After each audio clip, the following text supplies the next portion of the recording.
படத்தை பார்க்க வந்தோன்னா மக்கள் சிரிக்கணும், ஒன்று சிந்திக்கணும். எதுவுமே இல்லாமல் வெறுப்புக்கு வெளியே வரேண்ணே, வெறுப்புக்கு மனசு கஷ்டத்தோடு வெளியே வரேன்.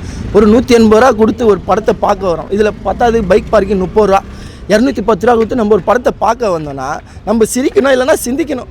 ரெண்டுத்துக்கும் இல்லாமல் அழுதுன்னு போகிறேன். சுந்தர்சி அண்ணனும் வடிவேலு அண்ணன் காமெடியும் நல்லா இருக்கும். ஏன்னா அவங்க 2 பேர் சேர்ந்தாலே காமெடி சென்ஸ் அப்படி இருக்கும்னு நான் வந்தேன்.